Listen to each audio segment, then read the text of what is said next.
Le mercredi matin, dans le podcast AWS en français, c'est Women in Tech, aujourd'hui avec Catherine Gestin d'Airbus. Le podcast AWS en français. Sébastien Stormac. Bonjour, bienvenue dans ce nouvel épisode du podcast AWS en français. Merci de vous abonner dans toutes les bonnes applications de podcast. J'ai l'habitude de dire, c'est Amazon Music, c'est Deezer, c'est Spotify, c'est YouTube, c'est Apple Podcast ou sur le site web. Vous êtes encore nombreux à nous écouter sur le site web, mais abonnez-vous, comme ça vous recevez les downloads tous les mercredis matins pour Women in Tech, tous les vendredis pour le podcast technique. Dans Women in Tech, nous essayons d'inspirer ou de mettre le focus sur ces entreprises qui mettent en place des procédures, des politiques pour améliorer la diversité au sein de leurs équipes et parler des bénéfices qu'ils en retirent également. Et c'est le cas aujourd'hui avec mon invitée Catherine Gestin. Tu es vice-présidente exécutive numérique chez Airbus. Tu étais déjà intervenue sur ce sujet-là au Summit AWS à Paris, à la Porte Maillot. C'était en avril 2024. Et la conversation qu'on va avoir aujourd'hui est en continuité de ton intervention. Merci d'être là. Comment est-ce qu'on devient vice-président exécutif numérique chez Airbus ? Alors pour commencer, je vais casser peut-être un tabou, c'est que je ne suis pas ingénieur, donc je n'ai pas fait d'études digitales, je n'ai pas fait d'études dans la tech, donc je suis diplômé d'une école de commerce, en l'occurrence l'EM Lyon, et en fait en sortant de l'EM Lyon, donc je suis rentré chez Accenture et c'est là que j'ai commencé à acquérir des compétences et à développer des compétences et de l'intérêt pour le digital. J'y ai passé 17 ans. Donc, un assez long parcours, avant de quitter Accenture pour aller chez Rio Tinto, donc dans l'industrie de la mine, et en particulier en étant basé au Canada pendant 5 ans et demi, avant d'arriver chez Airbus, et en particulier chez Airbus Hélicoptère, à Marignane, où j'ai pris le poste de directrice des systèmes d'information que j'ai occupé pendant 6 ans et demi, avant qu'on me demande de venir faire le même rôle, mais chez Airbus commercial, donc qui est, je dirais, la plus grande des business units du groupe. Et donc, j'occupe ce poste en fait depuis mars 2020, donc 2 semaines avant le Covid, qui a eu un certain impact sur Airbus et sur les équipes digitales. Et ton rôle consiste à donner le ton numérique de la stratégie numérique de l'entreprise, du groupe ? Voilà, donc on a en charge effectivement la définition de la stratégie numérique du groupe et de son exécution, donc de sa mise en œuvre dans les différentes divisions, dans les différentes fonctions. Donc le côté très très intéressant des métiers du numérique en général, c'est qu'ils permettent effectivement de voir toutes les fonctions d'entreprise. Et de travailler en fait sur absolument tous les sujets, que ce soit des sujets ressources humaines, que ce soit des sujets finances, des sujets de production. Donc ça donne effectivement aux collaborateurs la possibilité de travailler sur différents sujets, de balayer aussi toutes les technologies. C'est ce qui nous permet effectivement de maintenir l'intérêt et l'ingénité, la curiosité en fait de toutes les équipes. Donc, on essaye de jouer là-dessus beaucoup pour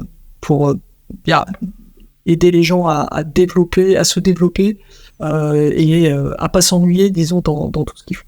Alors juste pour donner une idée du périmètre, on parle d'un groupe de quelle taille ? Nous, consommateurs, on connaît Airbus, les avions qu'on prend quand on se déplace.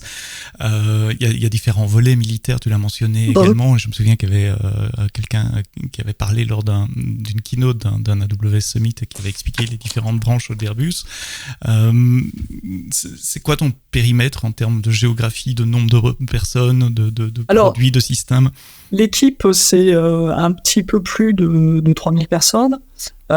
C'est des équipes un peu partout dans le monde. Donc, il y a un gros groupe en Europe. Donc, on est 2000 entre la France, l'Allemagne, l'Espagne et le Royaume-Uni.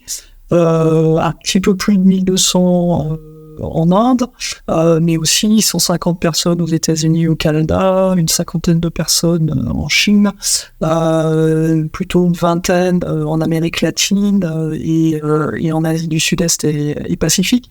Donc en fait, on a des équipes dans tous les pays où Airbus est présent. Donc c'est petite cinquantaine, une grosse cinquantaine de pays. Et donc voilà, donc c'est des grosses équipes. On sert à peu près 500 000 d'utilisateurs. Donc bien évidemment les employés du groupe, donc sont 45 000 employés dans le groupe, mais aussi nos clients. En fait, tous nos clients ont accès au système d'information pour accéder à la documentation technique, pour suivre leurs avions, poser des questions, etc. Mais aussi les partenaires, les fournisseurs. Et nos fournisseurs, exactement. Et nos fournisseurs. En fait, on a plus d'utilisateurs à l'extérieur d'Airbus, finalement, qu'à l'intérieur. Donc, et nos fournisseurs vont collaborer aussi bien, ils vont accéder au design des avions, donc aux applications de conception des avions. Ils vont accéder au système de gestion des flux logistiques. Ils vont accéder au système de commande, de planification pour voir effectivement quels vont être les besoins d'Airbus dans les prochains mois et dans les prochaines années. Donc, il y a beaucoup d'échanges en fait avec notre écosystème. Et effectivement, plus d'utilisateurs à l'extérieur d'Airbus qu'à l'intérieur. Donc, ce qui est effectivement une particularité de ce système d'information. Mais cette diversité géographique dans tes équipes font qu'il y a déjà intrinsèquement une diversité culturelle, de langue, de manière de voir les choses, etc. C'était quoi l'état de la situation quand tu es arrivé en termes de diversité, d'inclusion, d'équité chez Airbus en tant que groupe, que société ? D'accord. Alors Airbus, ça fait très longtemps en fait que la diversité est au cœur de la stratégie de l'entreprise, en particulier de ses pratiques ressources humaines. Donc je dirais que ça s'est peut-être encore accentué effectivement peut-être les 5-10 dernières années, et la diversité, c'est à la fois effectivement la diversité de genre, donc avec un accent particulier sur la carrière des femmes dans l'entreprise, d'une part, mais c'est aussi la diversité en termes de handicap. C'est aussi effectivement, on l'a dit, la diversité culturelle, et en fait toutes ces diversités sont importantes parce qu'elles permettent de mieux comprendre nos clients, de mieux comprendre les attentes aussi des sociétés, et donc on a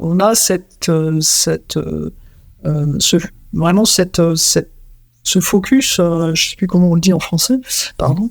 Point d'attention. Ce point d'attention sur effectivement la diversité. Alors pour moi, la diversité, en fait, ça a toujours été pratiquement dans mon ADN, parce que chez Accenture, en fait, dès 1994-1995, donc presque 30 ans, on avait un programme qui s'appelait Accent on Women, qui visait déjà en fait à promouvoir les femmes sur des postes de senior manager. On se rendait compte que les femmes quittaient souvent l'entreprise après 5-6 ans, donc au niveau manager, et en fait n'allaient jamais vers des postes de senior manager, et puis bien évidemment d'associés de partner et de partner.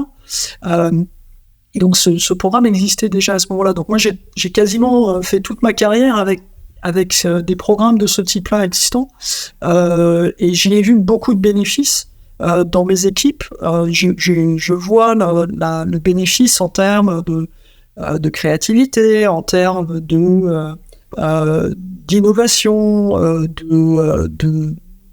de vivre ensemble. Plus on est divers, en fait, plus c'est agréable. Et puis pour moi, en plus, très égoïstement, je suis quelqu'un de très curieux, et donc effectivement travailler avec des cultures différentes, des gens qui ont des profils différents, qui viennent d'univers différents. Je trouve que ça enrichit juste la personne que je suis et de façon très égoïste. Effectivement, j'aime ça, donc travailler dans un environnement divers voilà. donc je veux plus. Varié.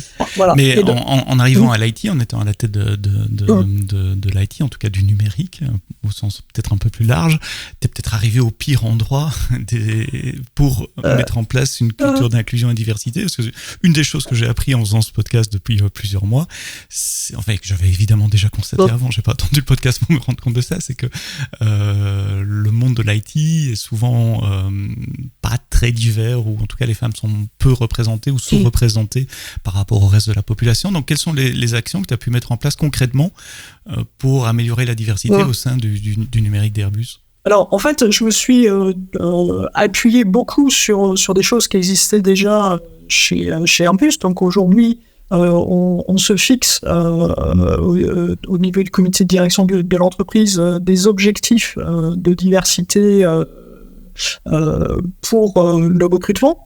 Donc on a l'ambition d'être à 33% de recrutement de profil féminin. Alors, ce qui est difficile pour Airbus de manière générale, aussi, parce que c'est beaucoup un monde d'ingénieurs, c'est un monde de production, donc c'est pas forcément l'endroit le plus naturel où les femmes vont naturellement penser à venir.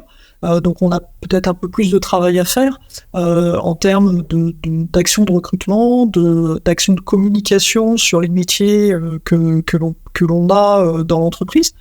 Donc on a des objectifs de recrutement. Donc donc cette année on est à 33, on souhaite atteindre 33%. Au niveau du digital, moi je suis à 30%, donc je suis pas très très loin, pas encore tout à fait là où je veux être, mais donc on revoit cet objectif en fait et cette performance tous les mois. Et on corrige éventuellement quand on est trop bas, on va remettre l'accent sur rechercher plus de profils féminins. C'est à ça que je voulais en venir. 33%, c'est un objectif d'output, de sortie, au moment du recrutement, de signer le contrat. Comment est-ce qu'on gère ça en amont ? Est-ce que vous allez faire du sourcing spécifique en allant chercher les profils, peut-être en allant dans les écoles ? Enfin, comment est-ce qu'on augmente le pipe de candidats pour arriver à ces 33%? Effectivement, typiquement, c'est beaucoup par de la communication dans les écoles, dans les universités. C'est au travers de podcasts comme celui-ci pour dire, ces métiers-là sont aussi des métiers dans lesquels les femmes peuvent s'épanouir. Dans mon équipe de management, on est 36% de femmes. Donc, si vous prenez effectivement le top 11 ou top 12 du digital chez Airbus, on est 36% de femmes. On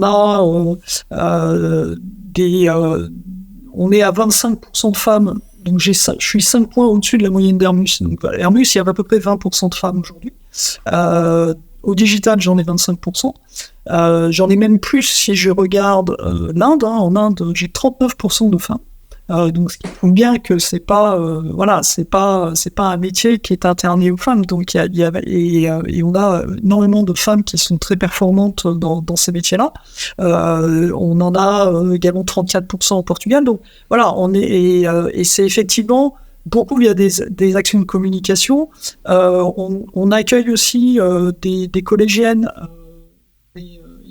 On travaille avec les intrépides de la tech, par exemple, ou avec Elle Bouge, et on fait venir effectivement des jeunes de collège, de lycée, d'école. Je dirais que le petit truc en plus que je fais moi au-dessus du digital, c'est que toute l'organisation et le temps que les étudiants vont passer chez Airbus, ils vont passer avec des femmes de mon équipe. Donc quand ils viennent au digital, ils ne voient que des femmes. Donc voilà, et je leur montre des managers, je leur montre des développeurs, je leur fais rencontrer des jeunes femmes qui travaillent dans l'intelligence artificielle, je leur fais rencontrer des jeunes femmes qui travaillent à la cybersécurité. C'est important parce qu'il faut pouvoir se projeter dans la société où on va travailler également, et si on a devant nous un panel d'hommes, on se dit peut-être qu'on n'a pas, enfin quand on est une jeune femme, on n'a peut-être pas nécessairement envie, on se sent pas représenté. Il y a des managers d'AWS qui me disaient la même chose, dans les panels d'interview, on s'assure qu'il y ait une parité d'intervieweurs également. Est-ce que c'est une technique que tu utilises aussi? aussi. Alors oui, alors ça on le fait aussi dans les entretiens de recrutement. Il y a effectivement des panels qui sont mixtes. On s'assure aussi en fait, en particulier sur les postes exécutifs, que dans la liste courte, la shortlist comme on dit, pour le job, liste de sélection des la derniers liste candidats. voilà, les derniers candidats, on peut pas présenter un candidat masculin si on n'a pas considéré au minimum une femme dans les candidates. Donc ça, c'est une règle qui est immuable pour tous les postes exécutifs chez Airbus. On a l'obligation de considérer au minimum une femme dans la liste des candidats potentiels. Et effectivement, ça le mérite finalement aussi d'augmenter la diversité, parce que on va peut-être aller chercher des profils auxquels on n'aurait pas pensé naturellement pour venir occuper un poste spécifique. Et donc, dans mon équipe, donc ce que je disais tout à l'heure, on a 4 femmes exécutives. J'en ai 2 qui sont pas issues du monde du digital au départ. Donc, j'ai été en chercher une au bureau d'études et au RH. J'en ai été en chercher une qui avait été au programme. Donc, qui ont pas... C'est des personnes qui n'auraient pas postulé naturellement en pensant ça c'est pas pour moi, c'est de l'IT. Voilà. Donc voilà. Donc le fait de se dire, il faut que de toute façon je considère des femmes dans ma liste de sélection. Ça nous oblige à ouvrir un petit peu nos critères de recrutement, à rencontrer des gens qui viennent d'un monde différent, et effectivement alors ça leur permet elles aussi de se développer sur une autre facette de leurs compétences. Donc finalement c'est gagnant-gagnant, c'est-à-dire que nous on importe de la diversité venant d'autres fonctions et d'autres partie de l'entreprise, et pour elles, ça leur permet effectivement de développer une compétence sur du digital et sur... Et ça permet de compenser aussi cet aspect de personnalité qui, je pense, est plus féminin que masculin. Je lisais encore un article là-dessus la semaine passée, que les femmes ont peut-être moins tendance à postuler pour des postes si elles ne collent pas à toutes les cases. Absolument. Tandis que des hommes vont se survendre, entre guillemets, en disant « ouais, je l'ai fait » ou « je suis capable de le faire ». Oui, ou vont juste considérer que s'ils cochent 50% des cases, bon. ça se tente. Non, mais c'est pas forcément qu'ils se disent c'est bon, c'est juste qu'ils se disent bon, il y a 10 critères, j'en ai 5, allons-y, voyons ce qui va se passer. Et je pense qu'effectivement, les femmes, elles vont attendre d'avoir plutôt coché les 10 critères, et dans le meilleur des cas 9, en se disant, et puis elles oseront pas forcément, effectivement, faire acte de candidature. Donc, faut plus aller les chercher. C'est vrai que j'ai rarement besoin d'aller chercher des profils masculins quand je cherche à staffer les rôles dans mon équipe. Ce qui est intéressant en allant chercher des profils, on parle ici de promotion interne, dans d'autres branches de l'organisation, Human Resource par exemple, non seulement tu travailles sur la diversité de genre et de sexe, mais tu travailles aussi sur la diversité, j'ai envie de dire culturelle, d'approche d'autres métiers et d'amener des sensibilités différentes dans l'IT, ce qui est important également. Absolument. Donc typiquement, avoir quelqu'un qui vient du monde des ressources humaines sur par exemple les outils de collaboration, ça amène une approche complètement différente. Donc c'est complètement, pour moi c'est vraiment complètement complémentaire.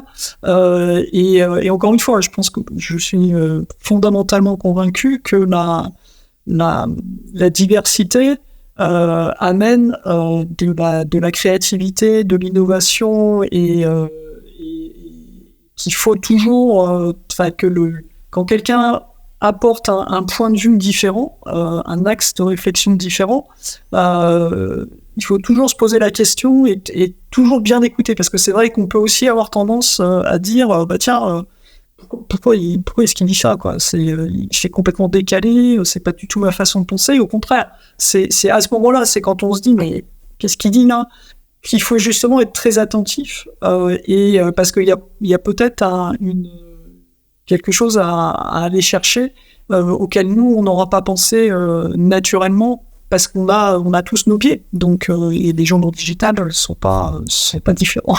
En préparant cette conversation, tu m'avais dit aussi qu'un des mécanismes qui a été mis en place, c'était de remplacer des postes de femmes qui partent, ça arrive aussi, par d'autres femmes et pas par un homme. Je sais pas si c'est au niveau exécutif ou si c'est pour tout le staff, mais c'est une stratégie que tu as mis en place également.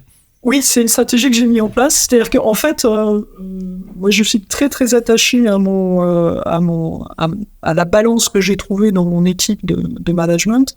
Donc encore une fois, des nationalités différentes, donc des Allemands, des Anglais, des Français. J'ai pas encore d'Espagnols et d'Indiens, mais j'y travaille. Donc on est en train de faire grandir en fait des profils en Espagne et en Inde.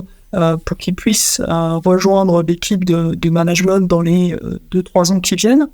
Question qui fâche peut-être, est-ce qu'il y a un risque de, comme on dit chez nous, de lower the bar, d'abaisser le niveau d'exigence si tu ne trouves pas de candidate après un certain temps? Non, alors non, ça c'est pas et c'est quelque chose que je dis effectivement à toutes les jeunes femmes, où qu'elles soient dans l'organisation, c'est-à-dire que quand elles sont promues jeune manager expérimenté, exécutif, on n'est jamais promu chez Airbus pour son genre. On est promu parce que parce qu'on le mérite et que on a les gens qui prennent cette décision de promotion ont la conviction que la personne est la meilleure pour ce rôle-là et qu'elle va être performante dans ce rôle-là. On n'en voit pas, et je le disais la semaine dernière, on a un certain nombre de programmes de formation qui sont spécifiques pour les femmes, donc on a pour pas les débuts de carrière, mais des gens qui ont effectivement entre 5 et 10 ans de carrière. On a un programme qui s'appelle My Way pour les jeunes femmes qui sont senior managers ou jeunes exécutifs. On a un programme qui s'appelle Shine. Et ce que je dis, j'intervenais dans un des programmes et j'en disais, n'ayez jamais le syndrome de l'imposteur. Les managers qui vous choisissent, ils sont pas complètement stupides. Donc ils vont pas prendre quelqu'un prendre un rôle qui est important dans leur organisation parce que vous êtes une femme, ils le prennent parce qu'ils croient en vous et qu'ils croient que vous en êtes capable. Donc même si vous n'êtes pas sûr que vous en êtes capable, faites confiance au manager parce que s'il vous prend, c'est qu'il est vraiment convaincu de le faire. Et on va pas prendre non plus quelqu'un qu'on pense pas prêt parce que c'est la meilleure façon que de fragiliser la personne et de la mettre dans une situation de difficulté. Et on n'est pas non plus des sadiques, donc on va pas faire exprès de mettre quelqu'un dans une position où on sait qu'il va pas réussir. C'est le syndrome de Peter, amener quelqu'un à son niveau d'incompétence. Voilà, donc c'est vraiment pas ça qu'on cherche à faire. Et donc en fait, pour répondre à la question, si dans 3 mois j'ai pas trouvé à l'intérieur d'Airbus la bonne personne pour prendre ce rôle, j'irai chercher une femme, mais à l'extérieur. Dans une autre. On revient là-bas, c'est augmenter le tunnel de départ, le funnel, comme on dit en anglais. Et ça, on le fait. C'est-à-dire qu'on a un autre programme qui dans le groupe où on entretient quelque part un réseau de senior managers, d'exécutifs, que l'on rencontre de manière régulière, ça s'appelle STAR, et on les rencontre de manière régulière, on travaille avec eux sur des workshops, on leur donne un sujet qui nous préoccupe chez Airbus, et pour avoir aussi cet éclairage extérieur. Moi, j'en ai fait une récemment à Londres avec une quinzaine d'entre eux pour avoir en fait leur éclairage, dire moi j'ai ce sujet-là qui me préoccupe.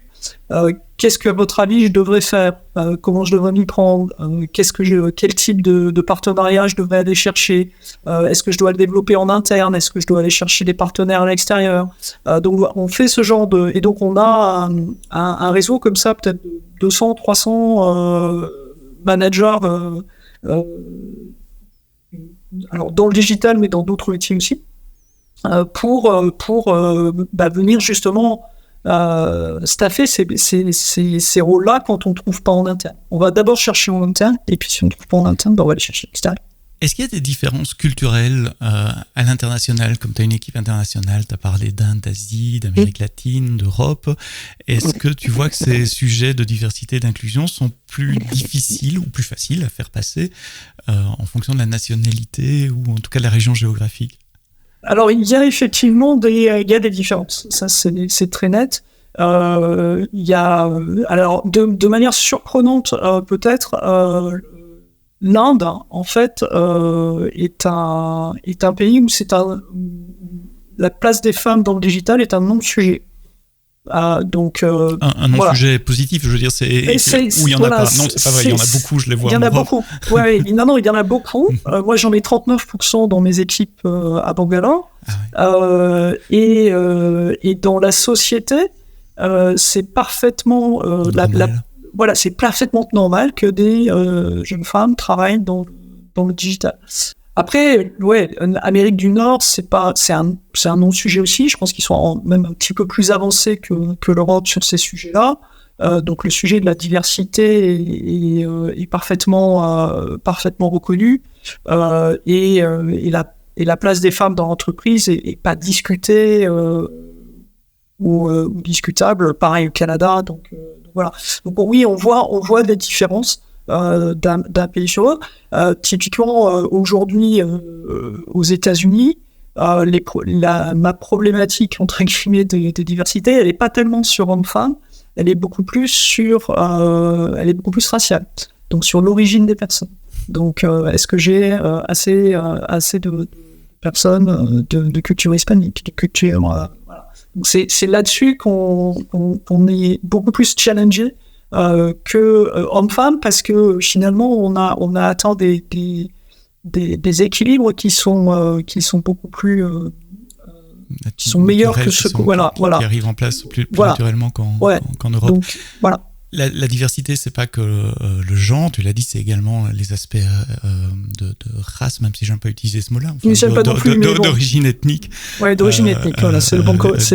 Différentes, j'y avais pas pensé à celui-là. Enfin, pour moi, c'est un non-sujet en Europe, mais maintenant, en t'écoutant parler, je me dis oui, c'est vrai qu'aux États-Unis, surtout dans ces moments de tension et de grande division dans la population, il faut certainement faire très attention à cela. C'est également le handicap. Oui. Alors en Europe et dans beaucoup de pays, en France notamment, il y a des lois qui obligent les entreprises à avoir un certain nombre un pourcentage en tout cas de travailleurs porteurs de handicap, visibles ou non. Mais c'est un sujet qui me touche personnellement également. Qu'est-ce que tu fais ou qu'est-ce que les équipes d'Airbus font pour favoriser ce type de diversité-là? Donc, en fait, ce qu'on a fait, c'est que sur cet aspect-là, comme sur le programme d'équilibre homme-femme, j'ai un de mes direct reports qui est sponsor, donc qui du coup prend le sujet à bras le corps, je dirais. Et donc là, en l'occurrence, c'est Pierre. Et donc, ce qu'on a fait, c'est que effectivement, on s'est donné là aussi des objectifs de recrutement, et on travaille également avec certains fournisseurs, et ça fait partie des contrats de nos fournisseurs que de réserver une part de la charge de travail qu'on leur confie à des sociétés, ce qu'on appelle disable friendly, donc qui sont effectivement qui promeuvent l'emploi de personnes en situation de handicap. Donc on a par exemple un partenariat avec une société qui s'appelle Avencode, qui s'est spécialisée dans l'emploi de personnes qui sont atteintes du syndrome d'Asperger. Et donc ça a commencé en fait par un partenariat avec Avencode, que j'ai lancé il y a maintenant presque 10 ans chez Airbus Hélicoptère. Et là, on vient de passer l'année dernière, grâce à Mathieu Minéguer, l'étape d'après, c'est qu'on a recruté 2 des personnes qui étaient employées par Avencode et qui sont maintenant devenues employées d'Airbus Hélicoptère. Alors ça nécessite une formation spécifique des managers, parce que vous ne travaillez pas avec une personne atteinte du syndrome d'Asperger comme vous travaillez avec quelqu'un qui ne l'a pas. Donc vous devez adapter votre mode de management. Donc, on a formé le manager qui a accueilli ces 2 personnes à ce type de handicap. Donc voilà, donc on identifie des personnes et donc on intègre des personnes qui peuvent avoir des handicaps visuels, auditifs, bien évidemment de mobilité, etc. Donc voilà, on réserve en fait, on s'assure qu'on donne cette chance-là. Alors on n'est pas encore au niveau où on voudrait être, de 6% de nos employés, mais c'est quelque chose sur lequel on travaille beaucoup. Et sur lequel on a plutôt des bons résultats. Ce qu'on a également fait, par exemple, on a monté, comme vous le savez peut-être, une école de cybersécurité Airbus. Et donc, même chose, au sein de cette école, on réserve... alors, c'est pas une grande école, il y a 20 personnes par an, donc on n'est pas sur des dizaines et des dizaines de personnes, mais on a 2 places qui sont voilà, on réserve 2 places pour des personnes en situation de handicap. Mais là, même chose, on n'abaisse pas notre niveau d'exigence, c'est-à-dire que la personne doit d'abord faire les critères et après, effectivement, si elle a un handicap, il y aura peut-être un petit bonus, mais on n'abaisse pas les critères de sélection. Si vous êtes intéressé par ces sujets d'inclusion d'employés neurodivergents, je trouve pas d'autres mots, qui ont des différences, allez écouter l'épisode 230 qui a été publié début juillet avec Virginie Mativet qui explique ce qu'elle fait à son niveau pour employer et les défis. Je vais le faire. Donc 230 et je mets les liens dans les notes du podcast. D'accord. Et après, on a eu un autre, on a un autre rôle en fait au numérique aussi, qui est de favoriser l'inclusion des personnes avec une situation de handicap ailleurs dans l'entreprise. C'est-à-dire que en mettant des postes de travail adaptés. En mettant des postes de travail adaptés, mais même au-delà de ça, on a défini des standards de développement qui permettent typiquement parce que vous pouvez avoir un handicap tout petit façon de parler, qui se voit pas, mais qui va être que vous distinguez pas le rouge du vert. Et donc le problème dans ces cas-là, c'est que tous les dashboards des entreprises, c'est juste un enfer pour eux. Donc ça veut dire aussi que la façon dont on imagine la création d'un dashboard, il faut qu'on mette plus qu'une simple couleur pour permettre effectivement à quelqu'un qui a ce handicap-là, de savoir si effectivement est-ce que c'est rouge, est-ce que c'est vert ou est-ce que c'est orange, parce que sinon lui c'est juste gris, et donc ça pose un problème. Même chose, beaucoup d'applications nécessitent d'avoir typiquement quand on fait des vidéoconférences, d'avoir des sous-titres.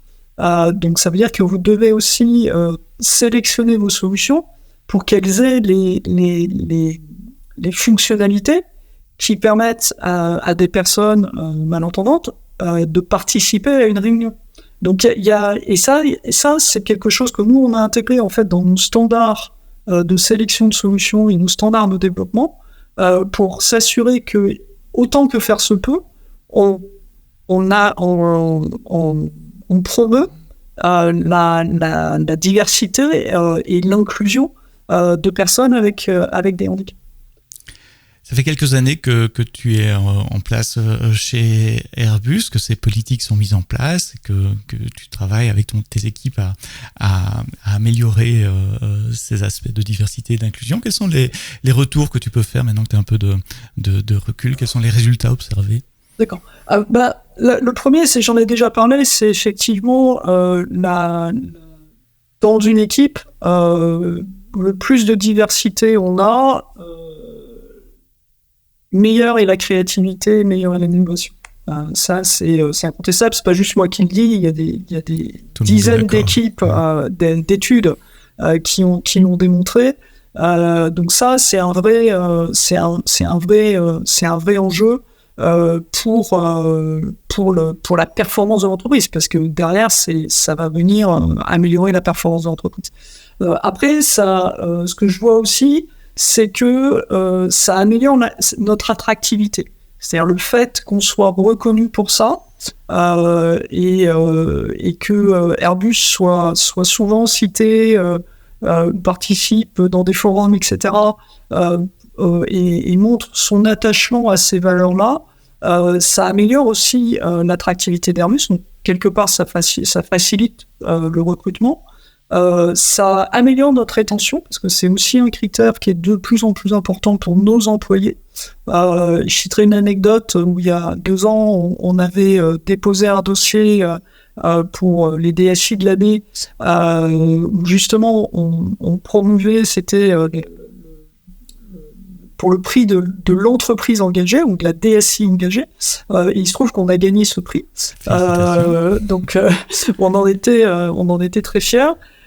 L'impact que ça a eu sur mes équipes a juste été incroyable. La fierté. Non, je pensais qu'ils allaient être contents qu'on ait un prix, mais à ce point-là, je l'imaginais pas. La fierté qu'ils ont ressentie d'être nommés pour ça. On n'était pas nommés parce qu'on était les plus innovants, les plus techos, etc. On était nommés parce qu'on était les plus engagés pour les valeurs autour de la sustainability, de la diversité, de l'inclusion.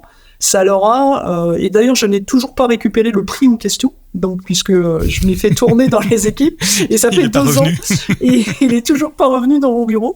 Donc, ce qui veut dire qu'effectivement, il le garde, et il continue de se le passer d'équipe en équipe pour en profiter un peu chacun. Donc ça, je pense qu'en termes de rétention des équipes aussi, on a des taux de départ qui sont très très faibles, et pas uniquement en Europe.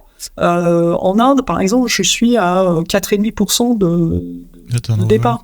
Ce qui dans le digital, quand j'explique ça à mes camarades DSI, ils sont extrêmement surpris parce qu'ils sont plutôt autour de 15-16% que de 4-5. Donc voilà, donc ça la rétention, donc ça c'est pareil, c'est tout bêtement, c'est vous gardez de la compétence, vous gardez, vous n'avez pas les coûts de recrutement, de remplacement, ça a plein de bénéfices. Et puis, donc voilà, donc je dirais que attractivité, rétention, créativité, innovation, performance, commitment et engagement des équipes aussi. On le voit surtout toutes les activités que Pierre organise autour de l'inclusion et du handicap sont des activités et des initiatives sur lesquelles il n'y a jamais de souci pour trouver des volontaires. Quand on cherche un pilote, il y a toujours quelqu'un qui va se porter volontaire, toujours une équipe qui va aller vers ça. Donc et je pense que ça a énormément de valeur pour donc, c'est marrant que tu mentionnes l'attractivité, parce que cette semaine, je fais beaucoup d'interviews de recrutement chez Amazon également, et pour la première fois, j'ai un candidat qui m'a posé la question, parce que je laisse toujours une fenêtre de questions pour les candidats nous poser des questions aussi. On se vend dans les 2 sens dans une interview, et qui m'a posé la question de politique en matière de diversité, d'inclusion. Donc c'est un sujet qui vient sur la table maintenant pendant les interviews, et certains candidats ils sont sensibles, et c'est bien. Ça veut dire que les mentalités changent. Voilà, exactement. Donc je pense que et puis je pense que ça fait partie de la responsabilité sociétale des entreprises.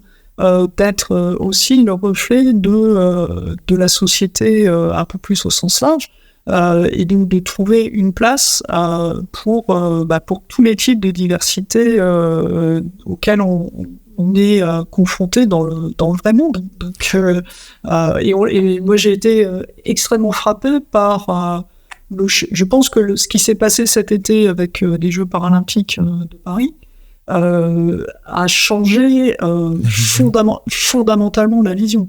Je pense que ça a donné une image et ça a permis à énormément de monde de prendre conscience que voilà, il fallait qu'on change, et qu'il fallait qu'il fallait être beaucoup plus inclusif que ce qu'on était. Encore une fois, on n'est pas parfait chez Airbus, hein, c'est pas du tout ce que je veux dire.